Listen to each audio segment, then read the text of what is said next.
咱们呢？让开！没看见老子来吗？啊！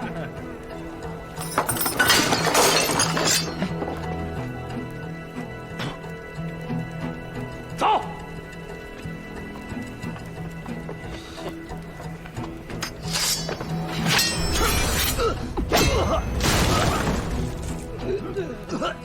徒儿，坐。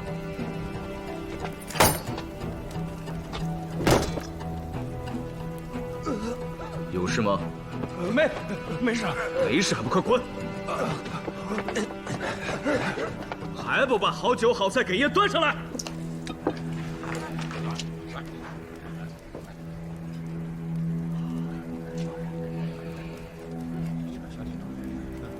太难吃了吧？这是鸡还是鸟啊？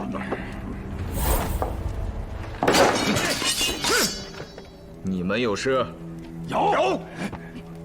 敢来黄泉酒庄闹事，肯定不怕父皇权，自有人会收拾他。审。哼！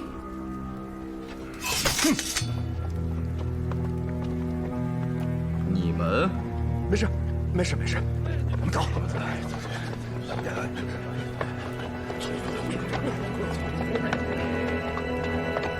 这回宽敞了。徒儿，吃。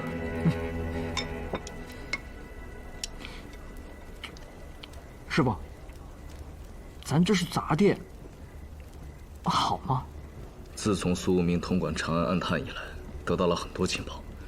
我把关于鬼市的都单独挑了出来，仔细分析过。这个黄泉酒庄的主人，应是隐匿江湖多年的阎王追。阎王追？此人狂妄，号称连阎王都得追随他，故得此名。好大的口气！来此地喝酒的，不是恶贼，就是大盗。他们在一起商讨的，多是杀人越货之事，不该砸吗？原来如此，砸得痛快！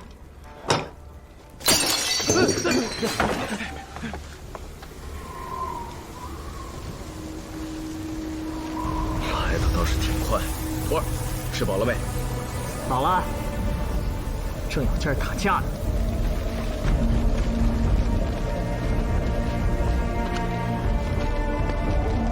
什么人这么大胆，敢来我的黄泉酒庄闹事？我呀，是个娃娃，该不会是百变郎君给你换的脸吧？你看，来对地方了吧？少说废话，报上名来！你算个什么东西？也敢问我大哥的名号？不想活了吧？交给我，哼，麻利点儿，看他挺瘦的，都炖不出一锅好肉来。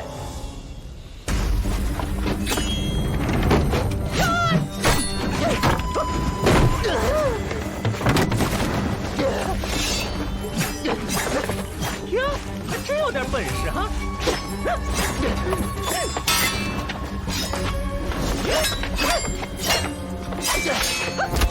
阎王追，大爷敬你一碗。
小白脸儿，到底是哪位仇家出的钱，让你来要我的命？哼，看来你是得罪了不少仇家呀。那都是以前的事了。这些年我在鬼市开酒庄，靠挣酒钱为生，没再得罪过人。去年魔王惊现鬼市，你当了缩头乌龟。那魔王骑着怪兽，连金无畏都敢杀，我肯定要躲着他。小白脸儿，我知道你们这行的规矩，你不肯说出雇主的名字，也要报上你自己的名号。我就是死，也要死个明白吧。前金无畏中郎将，前大理寺少卿，新任雍州司法参军，嫡公弟子，范阳卢林峰。原来是你，死在你手上，不冤。这几年你真的没做过恶事，没杀过人？没有。可你这黄泉酒庄养了许多恶人，他们扰乱长安司法，你该当何罪？若让我不死，我一把火烧了这酒庄。可以，不过有个条件。我知道许多奸邪之人在鬼市上混，都以你为靠山，包括你刚说的百变郎君。我要找到他，立刻。就给几个炒豆吃，就骗我跟你来永阳坊，长安城整个一个大吊脚，还要经过几处宵禁的地方，吓死我了！这要是掉了脑袋，土地庙旁边的应该又是这一家了。累死我了！我不累。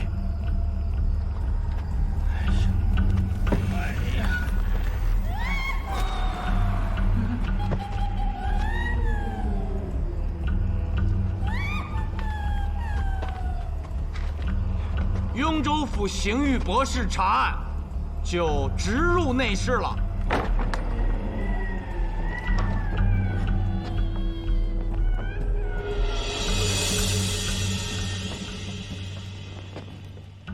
谁呀？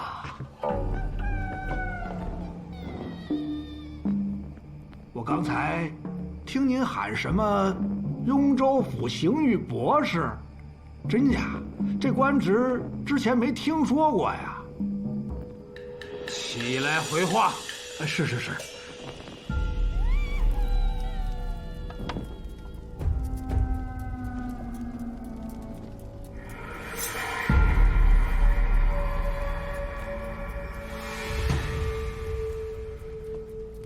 哎，好像没哭声了。白药师，哎，上官，你刚才可听见女子的哭声？每天夜里都有哭声啊。这房子它阴气重，有女鬼，所以这价钱便宜，我才买得起呀。你可知美秀面之店店主赤英的女儿武阳失踪了？不会吧？哎，我前几天送药，我还看见她来着。哎，就是失踪了。你有没有什么线索？比如去送药的时候碰到过什么奇怪的人、奇怪的事儿？哎，您别说，还真有。这说来听听。那得3块金饼。这也太贵了吧？这个。之所以要3块金饼，是因为这条线索它很重要，而且得之不易呀。是因为要活剥人皮，得之不易呀。百变郎君，啊？您叫谁呀？我叫的就是你，我见过你。你应该还有一张脸，或者不止一张。他是百变郎君？你没搞错吧？我信你，你耳朵最好。哎，我说老东西，咱们在鬼市一起混过呀。我是鬼市神医费翘费英俊，别号机师。快，把你那张死人脸露出来！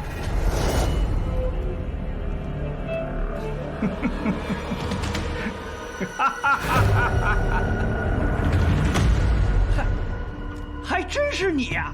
姓苏的，我知道你是狄公的弟子，不过今天看来也不过是个不知死活的东西。还有你这个废物，你是不是老糊涂了？你忘了我的一身武艺了吗？我们是2个人，2打1。哼，还用得着咱俩动手？啊！长安县3大捕手早已率数十众将这儿围得水泄不通，你还不束手就擒？你们刚才进来的时候，不是听见有女人的哭声吗？那是我养的夜行游女。如果外面真的有捕手，他早就飞进来向我报信了。我看，还是你们2个束手就擒吧。哎呀，别挤我呀，苏明！哎呀，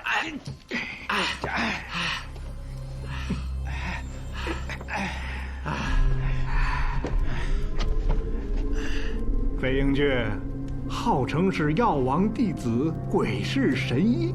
你那看病的本事不过是雕虫小技，根本就不值一提。今天我就让你见识见识活剥人脸。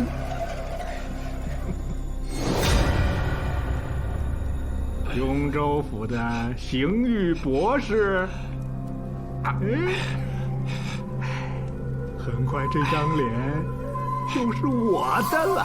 明天一早，我也去雍州府当个博士。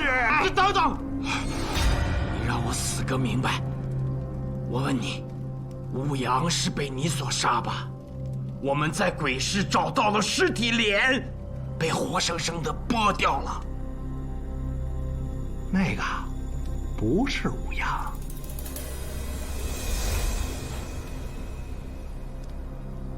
我不信。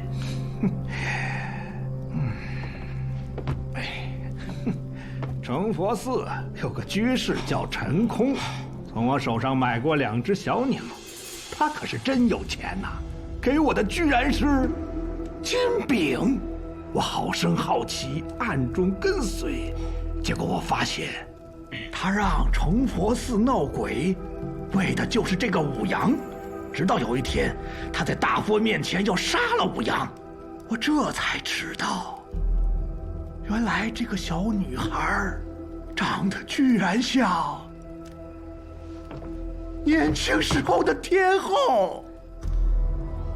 我想这下我可发财了。你想，这天后的脸还不得值500块金饼吗？于是，我就打晕了陈空，扛起了武阳，出了成佛寺走后山。可是没走多久，我就遭到了偷袭，屁股上还挨了一下。那个武阳到底在哪儿？当然是被偷袭者劫走了。那鬼市上的尸体是谁？像我百变郎君行走江湖，我从未失过手啊！这下可真是把我气坏了。于是，我就找了个年龄相仿的女子，我剥其面皮，我好好的出了口我心中的恶气。我就是在这儿剥的。然后我就把尸首扔到了鬼市上，没想到吧？你就是个禽兽啊！哎呀，你真是罪大恶极！可是，现在死到临头的却是你。尝尝我的刀吧，很快的，割喉放血，我保证你不会感觉到痛的。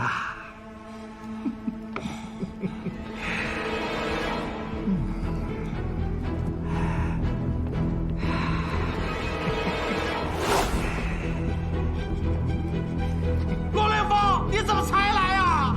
在哪儿呢？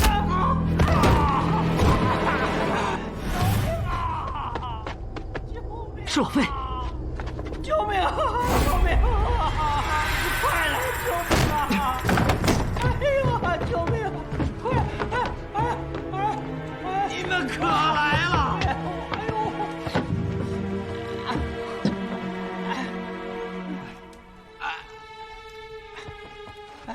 快！死了！死了！啊！这到手的线索让我一脚给踢断了，这可如何是好啊？你得了吧你！这一脚要是再晚踹一点，脸都让人扒了。真有你的！哎，老费，赶紧给他验伤。他要是说的是实话，那武阳就还活着。这薛怀，快帮我把他的裤子扒了！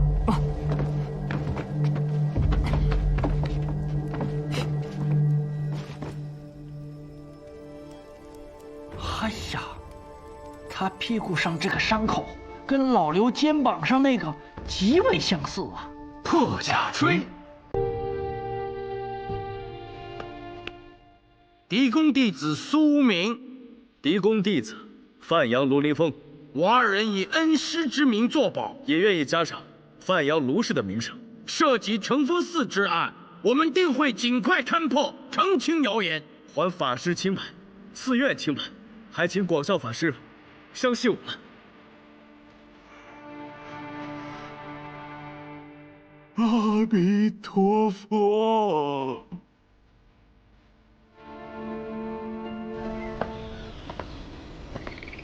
真的要像杜明说的那样草草结案吗？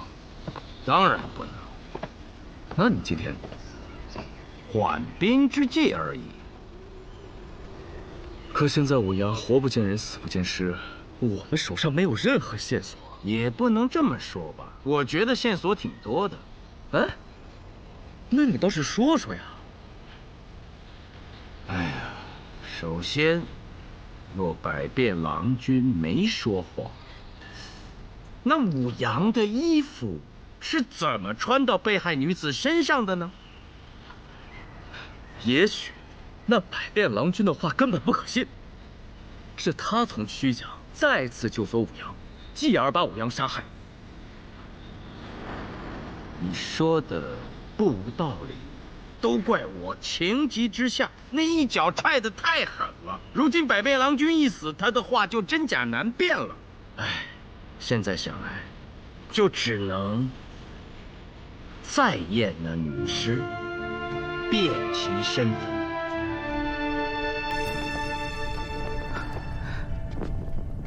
咱们这样合适吗？你不是女侠吗？怎么胆小起来了？我不是胆小，我是说验尸，要不要先告诉苏无名和卢凌风他们呢？顾不了那么多了，我必须要看上一眼。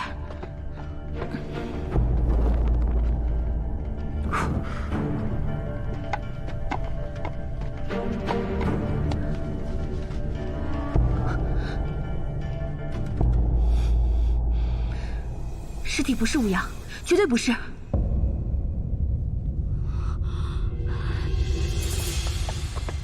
你说什么？你们俩去验尸了？我知道不该私自去验尸房，不过我突然间想起来了一件事儿。那日，我能和你们做朋友吗？我没有朋友。当然。那天我看见他的手上有一个梅花烙，很精美。我当时就在想，等同游曲江时，问他怎么烙上去的。可那具尸体上没有。一梅，你可帮了大忙了。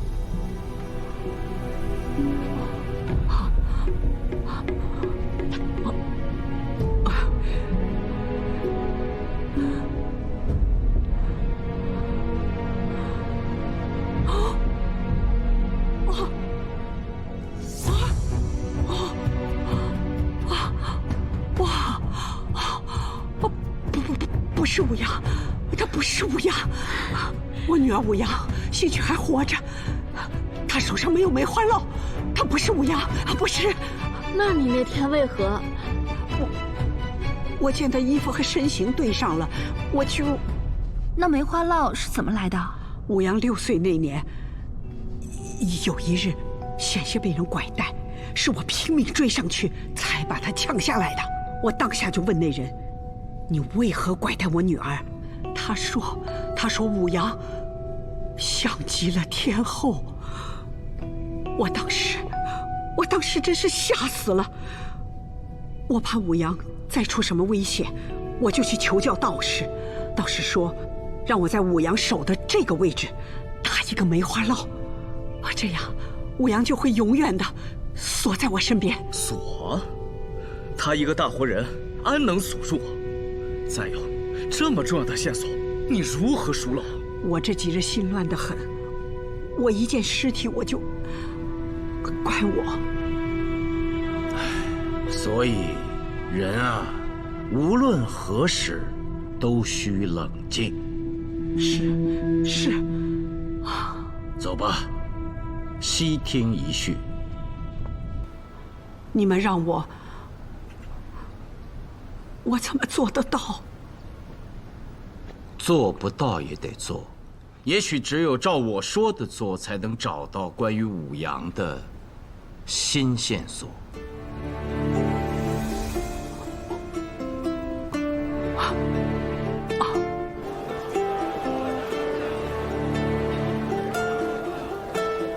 我店的神仙玉女粉有货了。听说他女儿死了，如果有需要的，快进来瞧瞧。传的可厉害了，真的是。二位小娘子，本店的妆容用品最是好了，价格也公道。可曾听闻神仙玉女粉现在有货了？要不进来瞧瞧？好，走。来。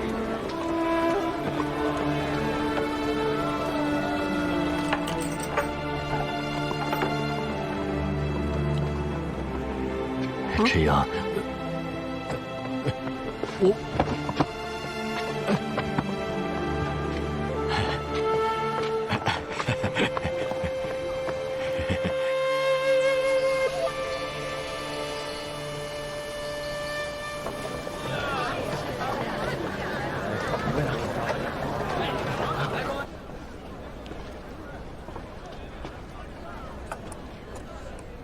赤英大娘。阿木，我这没有垃圾。哦不，我是来跟您告别的，我要回杭州老家了。我觉得您想开一些吧，也许武阳离开是件好事呢。从此以后，你们母女俩都能得到解脱。解脱？我女儿丢了，你让我怎么解脱？你算什么东西？跑到这儿来跟我说这些，莫名其妙！滚出我的店！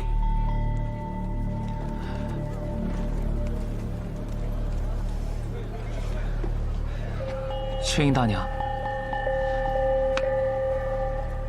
阿木告辞。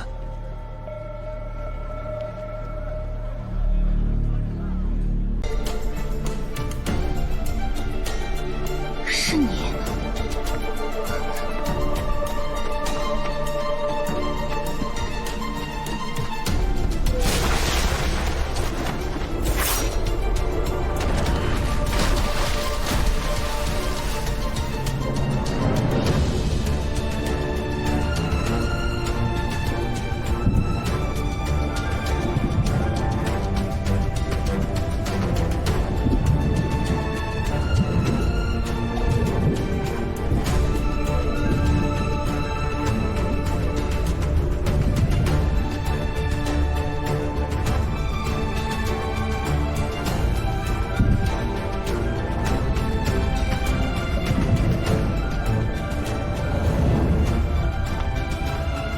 对不住了，二位姐姐。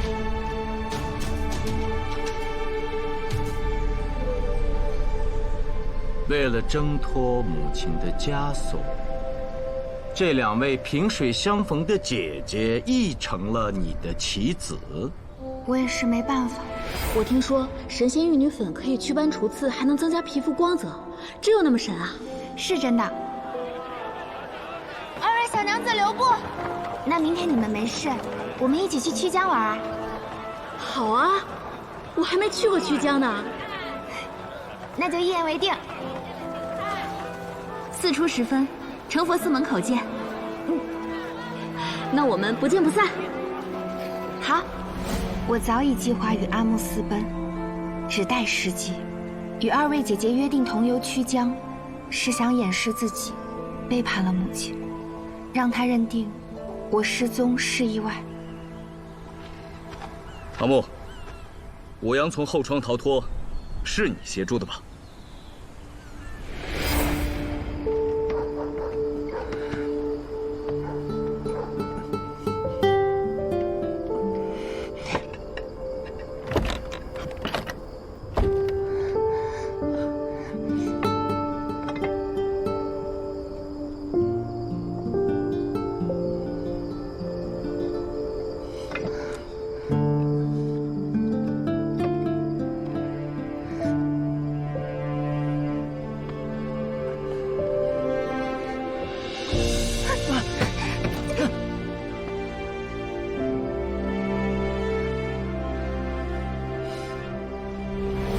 若当时就一走了之，也就没有后面的变故了。可我还是舍不得娘，想最后再看一眼她舞狮的样子。赤英善狮舞，你早就知道。知道，只是母亲不想让我知道，我假装不知道而已。好有主意的一个小丫头啊！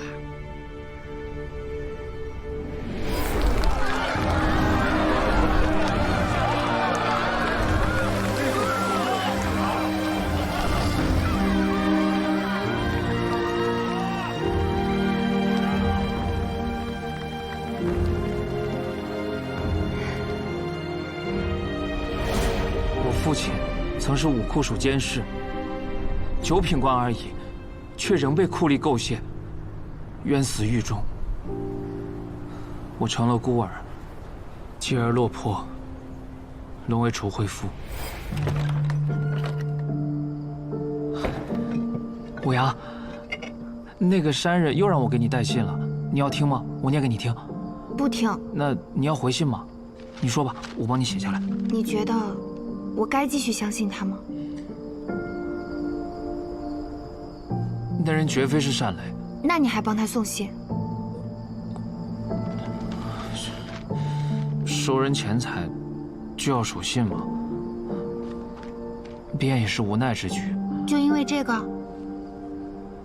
就因为这个。那你走吧。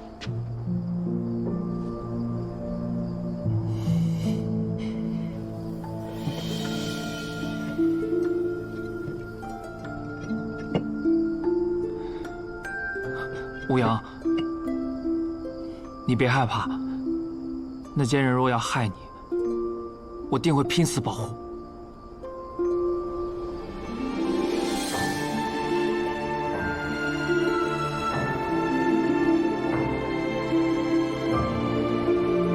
你为他送信，也是想趁机来见我吧？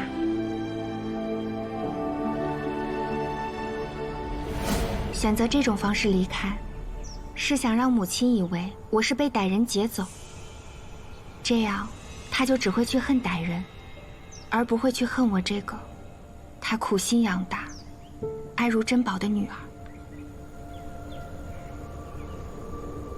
却没想到，竟然真的有歹人，还不止一个。俗话说，螳螂捕蝉，黄雀在后。而你们这是黄雀之后还有天敌，天敌之后还有猎手，而猎手之后尚有阿木。幸亏有阿木，始终在暗中保护我，一直没有放弃。阿木，你可知罪？啊？你在曲江救下武阳，不送他回家，视同劫持。是我不回，与阿木无关。阿木，我来问你，武阳身上的衣服是如何到另一女子身上的？这个，你屡次提供线索，却为何不报白药师行凶？阿木啊，那日我问你，白药师住在何处？你知道他家住在哪儿吗？就在永阳坊的土地庙旁边。当时你脱口而出，我便知道你去过他家。那是我的主意。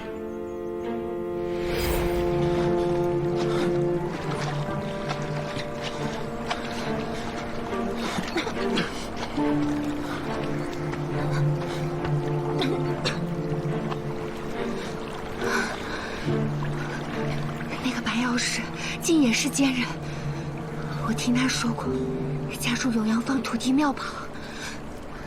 趁他受伤，你随我去，杀了他，省得他再害别人。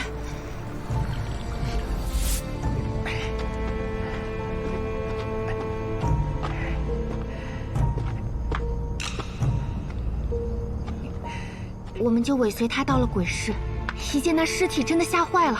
阿木再次提醒我报官，可是冷静下来，我想正好可借此脱身，让母亲对我的死确信不疑。哎，那是你亲手给尸体换的衣服？是，我让阿木回避了，故他没罪。我当时实在是被吓得哆嗦，就只能在远处保护武阳了。武阳，你真是好胆量！为了离开赤英大娘，你也算是孤注一掷了。我再问一遍，阿木，你可知罪？刚才不都解释清楚了？可今日你在做什么？按大唐律法，拐带人口是重罪。是我自愿与他同行，何谈拐带？但若赤英告状，即为拐带。二位上官，二位姐姐，老伯，小兄弟，武阳求你们了，放过我和阿木吧。母亲对我很好，但又很不好。我真的不想一辈子被他锁在身边，我也想按我自己的想法穿衣打扮、嫁人、生儿育女，自由自在的活，否则我宁愿死。武阳求你们了。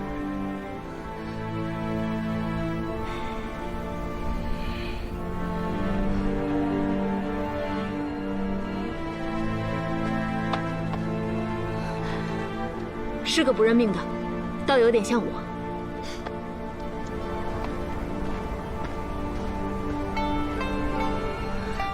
陆凌风，自由自在是每个人的权利。虽说放了武阳对赤英大娘太过于残忍，但如果是我可能会这么做。哎，你们两个，行了行了，起来吧起来吧。我问你们，到杭州之后何以为生啊？我偷偷攒了些钱，也记下了我娘研制出的神仙玉女粉的配方。我要去杭州开个面织店，生意一定会好的。嘿呀，你娘的那个配方也没什么稀奇的。我重新又配了一份，添了2味，又减了1味。你拿这个配方重新调制，保管会卖得更好。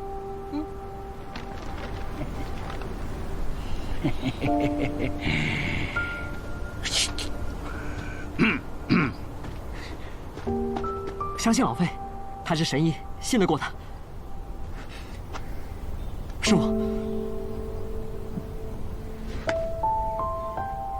陆参军，若需将阿木擒回，您尽管吩咐；若不擒，我先走。